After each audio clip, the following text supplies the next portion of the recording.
Les critiques. Si vous avez regardé Mushoku Tensei depuis sa saison 1, vous êtes forcément familier avec les critiques.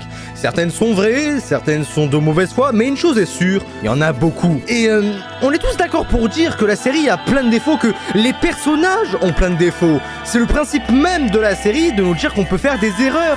Et pile au moment où tout le monde en parlait en mal, j'étais là. Là pour en dire du bien, défendre Rudeus, mon alter ego, dire que Mushoku Tensei est une aventure excitante, colorée, où l'erreur est permise, où les personnages sont remplis de défauts mais appréciables malgré tout. Et je n'allais sûrement pas laisser ces gens de TikTok mal parler de mon anime préféré. Si quelqu'un devait mal en parler, ce serait moi. Et honnêtement, ce sera pas très difficile.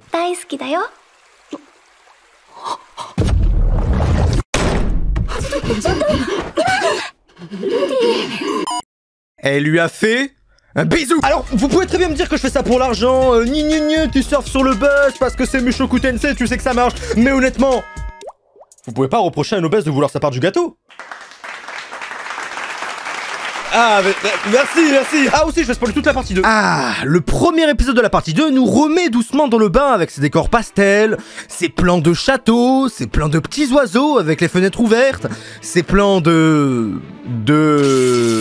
a aussi ces personnages qu'on revoit. Zanoba, qui est resté Zanoba, donc basé. Les Ficha, Nanaroshi, Roxy, Elinalizé, même Rujaïludo le GOAT, ou Rudeus, qui a enfin soigné son sgeg et qui se sent obligé de l'annoncer à tout le monde. Belle bite, Rudy. Très belle bite. Belle bite, Rudy. Le début de cette partie se veut très varié, entre un manoir fantôme, gardé par des automates articulés, créé par une entité mystérieuse, le mariage de Rudeus, sauf que là c'est la Japan Expo, clairement de la tranche de vie comme on l'aime. Et puis... l'animé vient te frapper avec ses moments forts de tourment, de tristesse infinie. Pas tout le monde veut rester dans ce monde. D'autres ont envie de reprendre leur vraie vie et de voir leur famille. Le désespoir et la dévastation se lient dans son regard alors que personne ne peut rien faire pour l'aider. Et en voyant ça, tu te dis... ah, je gagnerai. On demande de l'aide à nos amis, on prend des conseils, on essaie de trouver une solution tous ensemble car on est amis. Ça, c'est un personnage qui a grandi. On voit les lignes se tracer, l'espoir revenir, la magie s'insuffler et là...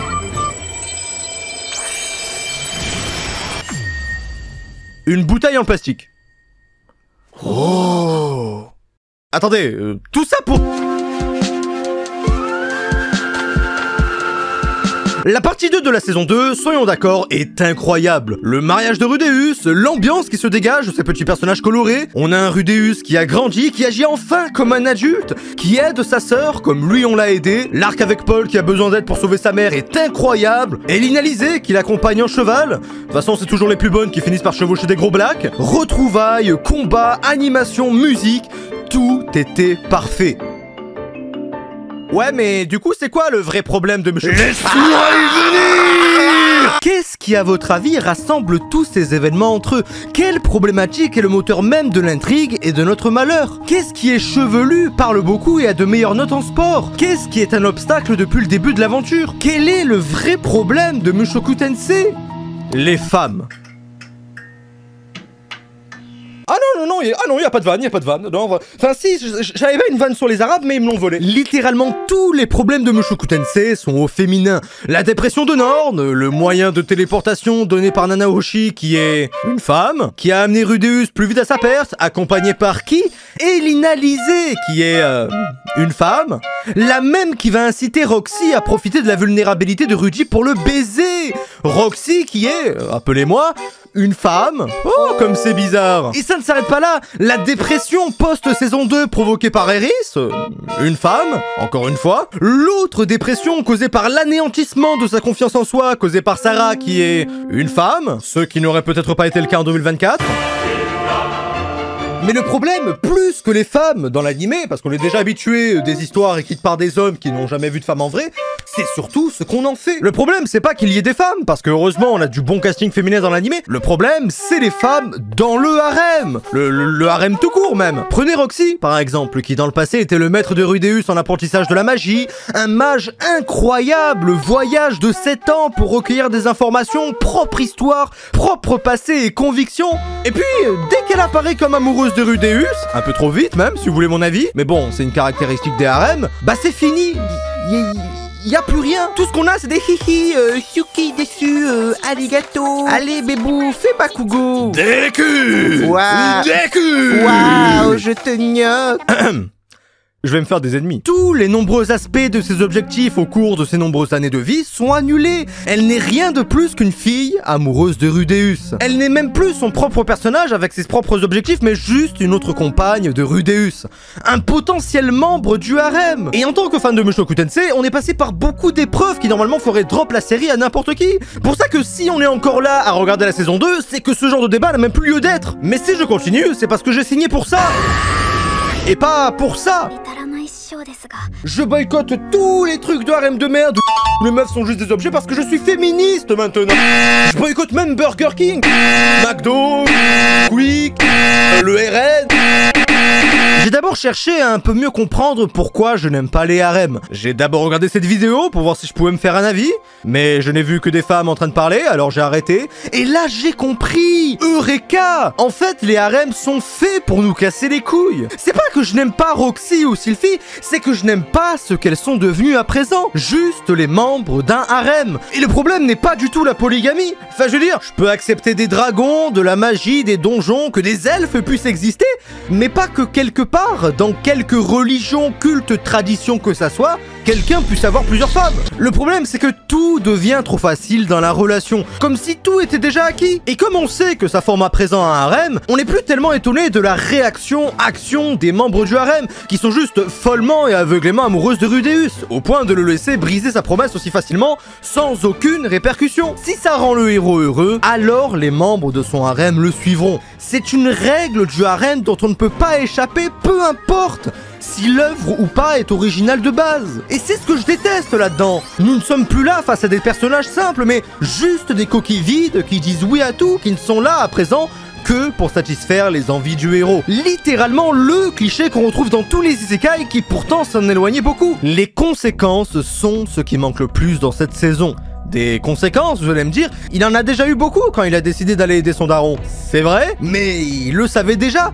Que vaut une conséquence dont on connaît déjà le cheminement? C'est comme sauvegarder avant un moment important. Quand toute la série t'apprend que faire des erreurs, c'est le quotidien de tout le monde sur Terre, tu sais aussi que ces erreurs sont là pour quelque chose. Caractériser un personnage, comme Eris qui agissait mal en étant si violente et têtue, donner une leçon, une morale. Et donc, quand Rudeus brise la promesse qu'il a fait à Sylphie, peu importe ce qu'il a vécu avant, on attend des conséquences, des répercussions de ces choix de merde, parce que c'est toujours ainsi que ça a marché, et là, il ne s'est rien passé. Vraiment, il ne s'est absolument rien passé. Et pour une série qui mise autant dans le relationnel, quitte à perdre tout son public en enlevant l'action de sa saison 2 pour focus sur le développement des personnages, faire ça, c'est juste un mauvais move. Même si on est heureux pour Rudy et que tout se finisse bien, on ne peut que trouver ça injuste qu'il s'en sort aussi facilement. Il n'y a pas de leçon à tirer de cette erreur, il n'y a pas de conséquences. Ça donne juste l'impression qu'il est récompensé pour avoir agi comme un con. Quand sa meuf le quitte sans raison et qu'il finit en dépression pendant tous les épisodes à chercher comment refaire marcher son sgeg, on dit ok, pourquoi pas, c'est... Mais là, maintenant que son daron est mort devant ses yeux le jour même de la fête des pères, et puis un petit coup au lit, ça va mieux. Ah bah là, masterclass banger d'écriture sur 20. J'ai toujours pensé que les personnages de Mushoku Tensei étaient incroyablement bien écrits, et je le pense toujours. C'est l'isekai qui comprend vraiment le principe de réincarnation dans le fait de donner une seconde chance au personnage principal. Une chance de faire mieux que dans sa vie d'avant. Mais dans cette partie 2, l'écriture ne semblait vraiment pas être au rendez-vous. Et ça, ce n'est pas à cause de l'histoire mal écrite, parce qu'elle est bien écrite, ou du harem qui m'énerve un peu mais qui est tolérable. Non, c'est surtout à cause de l'adaptation.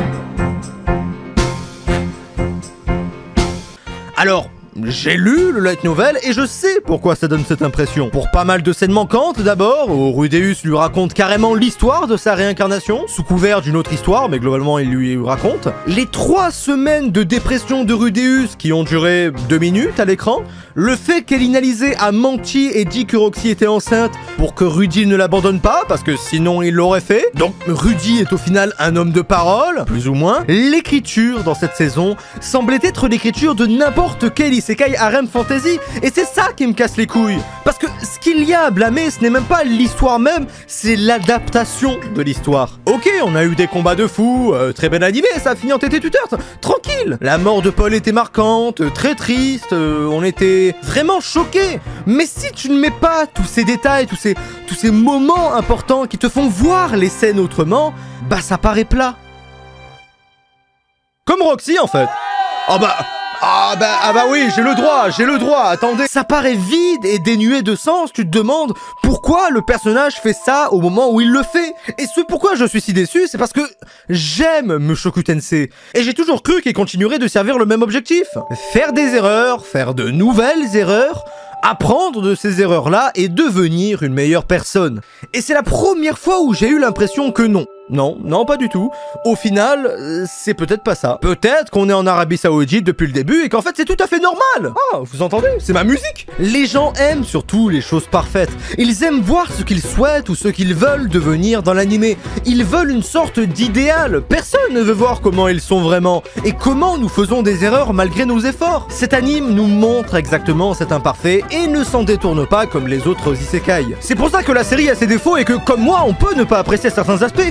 Mais ça reste quand même du grand Mushoku Tensei. Du Mushoku Tensei qui te fait toujours te poser les bonnes questions. Est-ce que à ce moment-là, j'ai vraiment fait la bonne chose à faire? Est-ce qu'il n'y avait pas d'autre choix? J'aurais pu faire les choses autrement. Même si cette partie 2 était un peu plus légère, un peu plus permissive sur son scénario, nous n'avons jamais réellement perdu l'âme de la série. Mais continue, Rudy, t'es sur la bonne voie. La voix des gens sans daron, mais la bonne voix quand même. Mais malgré tout, allons lire les avis des gens sur le... Ah bah non, on peut pas.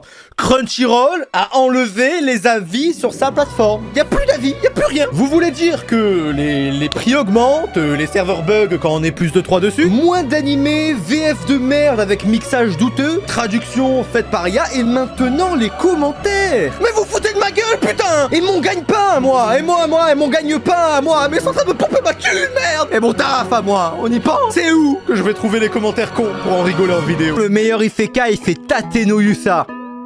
Je sais même plus quoi dire. C'est quoi le nom? Enfin, il est... C'est quoi le nom de l'animé? C'est quoi le nom, s'il vous plaît? Mais c'est pas marrant, ils sont juste cons sur TikTok. Remettez-moi les commentaires, s'il vous plaît. Oui, mais Yorin, tu sais, ils ont enlevé ça parce qu'il y avait grave des commentaires homophobes sur cet animé. Enfin, bah supprimez-les. Enfin, je sais pas, recruter des modérateurs, payez-les avec un abonnement Crunchyroll carrément. Mais non, ça préfère concurrencer SFR pour le titre de pire entreprise de l'année. Donc on perd les commentaires, on perd le daron, la daronne, on gagne un harem que j'aime pas du tout, une adaptation acclamée parce que bien animée, mais qui rate plein de moments importants qui servent à la compréhension de certaines scènes. J'ai aimé cette partie 2. Ses personnages, son action, ces moments puissants d'émotion et tragiques. Sans doute, le vrai problème de Mushoku Tensei, c'est de ne pas avoir été écrit pour moi, ni pour personne d'autre à vrai dire. Mais... peut-être que je suis juste misogyne en fait.